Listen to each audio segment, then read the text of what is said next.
ቆየሁብህ አይደል አሮን? ለመጨረሻ ጊዜ አንድ ጥያቄ ልጠይቅሽ። እሺ፣ የፈለግሽውን ጥያቄ ጠይቂ። አንቺ እንደሆነ ማንም አያለሽ። እዚህ ቤት የገባሽው አባቴን ወደሽው ነው ወይስ ሌላ ምክንያት አለሽ? እንደዛ ነገር። ምናልባት ደግሞ ንብረቱን ፈልጌ። ህይወት እመኝ፣ ሰዓቱ ደርሷል። ልክ ነሽ። እኔ እንደዚህ ነው። አንቺም ከእኔ ትማሪያለሽ ብዬ አስባለሁ። እንት ከሆንሽ እንደዚህ አይነት ውሸት ከመማር ምንም ነገር አልበቃም። አልሰማኝም ነው? አዎ፣ ግን እንኳንም ቆይሽ። በደንብ አሁን ገባኝ። ምን ሀሩ? አጎትሽ አበባዬ እያለ ለምን እንደሚጠራሽ። አምሮብኛል? አዎ፣ በጣም አምሮብሻል። ደግሞ እንደዚህ ባለብሽ ሁሌም ቆንጆ ነሽ። አመሰግናለሁ በጣም። 7 ዓመት ህፃን ሆነህ እንዴት እንደዚህ አይነት ቦታ ትመጣለህ? ማለቴ ቤት ምንም አይሉ? ቤት ነው ያልሽው? ተረስተሽ ታውቂያለሽ? እኔ ስረሳ ነው ያደግኩት። እናቴ ህይወት ሁሌም ትረሳኛለች። ሁሌም ማለት ምሳ ሰዓት ይደርሳል፣ ሁሉም ልጆች ይጠራሉ ከኔ በስተቀር እና እኔ ምሳ እንደተጠራው በማስመሰል እዚህ እየመጣሁ እቀምጣለሁ። አባትህስ? ስለ አባቴ ምንም አላውቅም። ህይወት ደግሞ ቶሎ ታገባለች፣ ቶሎ ትፈታለች። የተለያዩ ወንዶች እኛ ቤት ይመጣሉ፣ ወይም ደግሞ እኛ ባልየው ቤት እንጠራለን። የእኔ ልጅነት ለስም ብቻ ነው በቃ። ካሮ አመሰግናለሁ።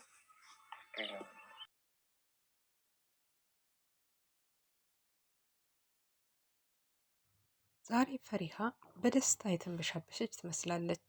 ፈሪሃ ከተወለደችበት ጊዜ ጀምሮ ደስታንና እንዲሁም ደግሞ የቤተሰብ ፍቅርን ያላወቀች ሲሆን በአሁኑ ሰዓት ግን ከሀሮን ጋር ያላቸውን ግንኙነት ያጠበቁ ይመስላሉ።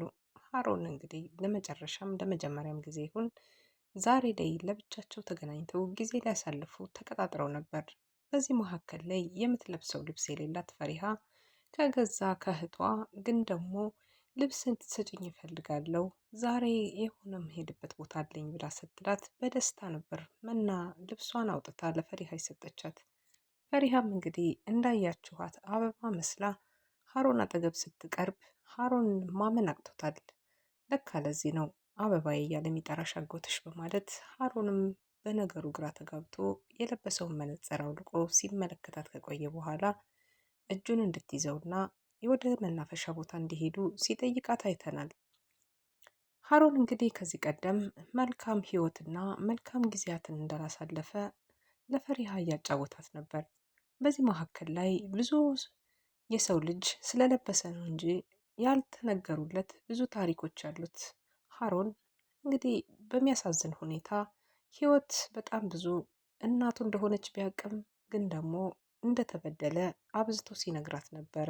ከልጆቹ እኩል ሲጫወት ቆይቶ ሰዓት ደርሶ ምሳ ሊበሉ ወደየቤታቸው ሲሄዱ እሱ ግን የሚሄድበት ቦታ ባለመኖሩ የተነሳ እዚህ መናፈሻ ላይ አዘውትሮ እንደሚመጣ እየነገራቸው ነበር። እናም እነሱ ምሳቸውን በልተው እስከሚመጡ በድጋሚ ከነሱ ጋር እስኪገናኝ ድረስ እዚች መናፈሻ ላይ ጊዜውን እያሳለፈ እሱም ምሳ እንደተጠራና እሱም ምሳ በልቶ እንደተመለሰ ለመምሰል ከዚቹ ቆይቶ ከነሱ ጋር እንደሚገናኝና ህይወቱ በመከራ የተሞልቶ እንደነበረ በዛም ላይ ደግሞ አባቱንም እንደማያውቅ ቤተሰብም እንደሌለው አይነት ነገር ሁሉንም ያካተተ ጥያቄውን በአንድ ላይ ሰብስቦ መልስ ሲሰጣት እያዳመጠች ነበር። እንግዲህ ፈሪሃ አዝና በአዘኔታም እየተመለከተች ነገሩ በጣም የሚያሳዝንና አንጀት የሚበላ ታሪክ እንዳለው እየተረዳችው ነበረ። ግን ደግሞ ሀሮን ይሄንን መናገር ፈልጎም አልነበር። አጋጣሚውን ትውስታ በትውስታ መጡበት እንጂ ህይወት እንግዲህ የተለያዩ ባሎችን በማግባትና ከተለያዩ ቤቶችም ላይ በመሄድ ኑሮዋንና ህይወቷን የመሰረተች ብትሆንም ሀሮን ትክክለኛ ልጇ እንዳልሆነ ከዚህ ቀደም ስንታወራ ሰምተናት ነበር።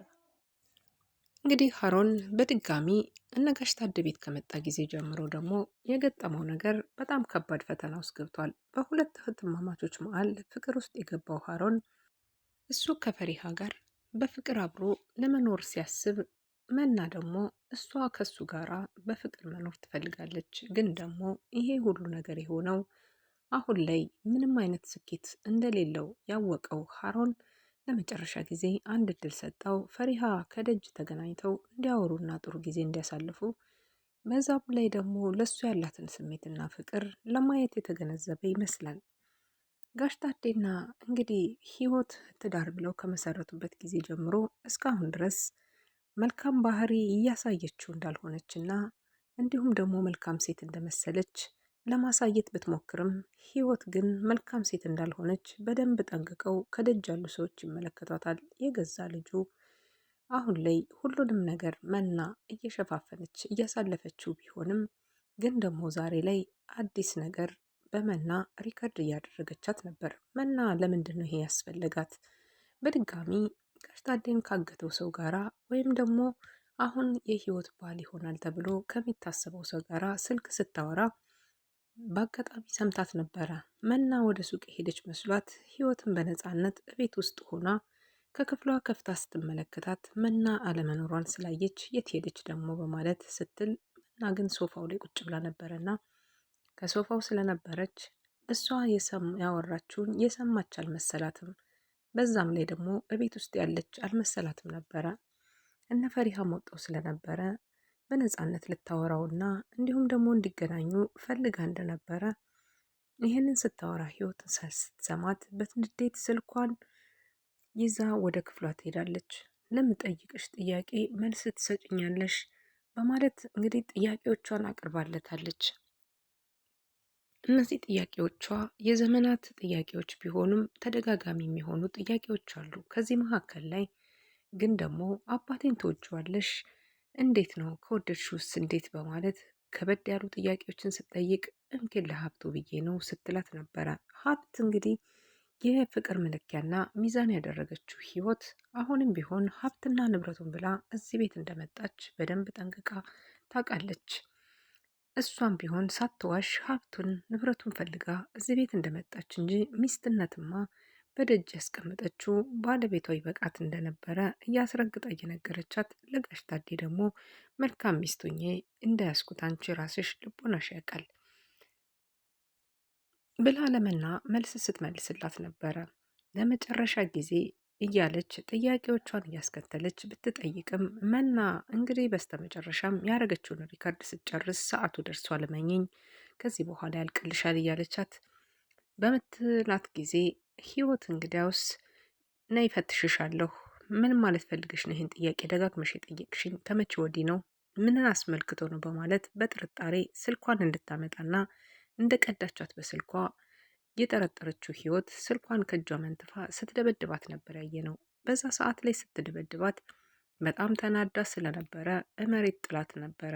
በዛም ሰዓት ላይ እነጋሽ ታዴ እንግዲህ እደጅ ቆይተው አሞት ወደ ቤት ከመሄድ ሄዱበት ቦታ ተመልሰው ወደ ቤት ሲመለሱ አይተናቸው ነበረ። ወደ ቤት በተመለስበት ሰዓት ላይ የሆነ ጩኸት ሰምተው ምንድን ነው የሚጫጫሁት?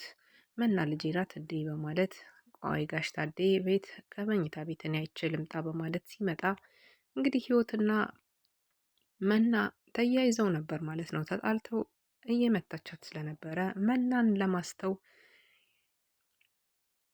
ደምስ እንግዲህ ከጋሽ ታዴ ጋር ደምስ እንግዲህ ወደ ህይወት ክፍል ገብቶ ሁለታቸውን ከገላገለ በኋላ ህይወትን በእርግጫ ሲመታት አይተናት ነበረ። ብዙዎቻችን ተደስተናል። ህይወት መመታቷ የብዙዎቻችን ደስታ እንደነበረበት አይተናል። ምክንያቱም ደግሞ ህይወት ከምትሰራው ስራና ከምታደርጋቸው ነገሮች አንጻር ይሄ በጣም ትንሹ መሆኑን ሁላችንም ፈገግ የሚያስባለም እንዲሁም ደግሞ በጣም ደስ የሚያስብል ነገር ነበረ።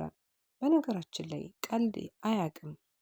በተለይ ደግሞ በዚህ ቤት ጉዳይ ላይ ጣልቃ እየገባህ ነው እየተባለ እንጂ ደምስ የልብ ልብ ቢሰጠው ቤቱን ቀጥ አድርጎ እንደ ራሱ ቤት አድርጎ እንደሚመራው የታወቀ ነው። አሁን ላይ ጋሽ ታዴ በጥበብ ይዘዋለች። ምክንያቱም ደግሞ ዛሬ ወይ ነገ ይወድቃል ይሞታል እያለች የምትሰጠው መድኃኒት ስለተበከለ ራሱን እየቆየ ይስታል። በዛ መካከል ላይ ቤቱን ሙሉ በሙሉ በስሟ ልታስፈርመው እና ካስፈረመች በኋላም ደግሞ ወደ ራሷ ይህ ሁሉን ነገር ካረገች በኋላ ሀሮንን ጨምሮ ልጄ ነው ብላ የምታምነውን ሀሮንን እና ሙሉ የቤቱን ሰው በጠቅልላ ልታስወጣ እንዳሰበች ህይወት እንግዲህ እያሰበች እንዳለችም ሁላችንም እናውቃለን። ይሄ እቅዷና ሀሳቧ የእውነት ሆኖ ከተሳካላት ሀሮን ምን ሊላት ይችላል? ለዘመናት ከህይወት ላይ ታፍኖና ለዘመናት የተቀመጠው የሀሮን ሚስጥር መጀመሪያው አሁን ነው ማለት ነው። ምክንያቱም ህይወት ብቻዋን የምታውቀው ግን ደግሞ አሁን ድረስ እናቴ ናት ብሎ አምኖ የተቀበላት ሀሮን ዛሬ እናቱ እንዳልሆነች ህይወትና የሀሮን መገኛ ምንጩ የት እንደሆነ ከየት እንደመጣ የሚያውቅበት ጊዜ የደረሰ ይመስላል። ከዚህ ቀደም የእኔ ልጅ አይደለም ብላ ስታወራ በተደጋጋሚ በስልክ ላይ ሰምተናታል። አሁን ላይ ግን ይህንን ሀብትና ንብረት እድል ቀንቷት ካገኘችው በትክክል ሀሮንን ከዚህ ቤት ጠርጋ እንደምታስወጣውና ሌሎቹንም ቢሆን ማንም እዚህ ቤት እንደማይቀር ጠንቅቃ ታውቃለች። ስትዝትባቸውም ነበረ። ይህን ካደረገች ህይወት በስተመጨረሻ ሀሮን የማን ልጅ ይሆን? ማን ነው ቤተሰቡ? እናቱስ ማናት? አባቱስ ማን ነው የሚለው ጥያቄውን እንግዲህ ከዚህ በኋላ ይጀምራል ማለት ነው።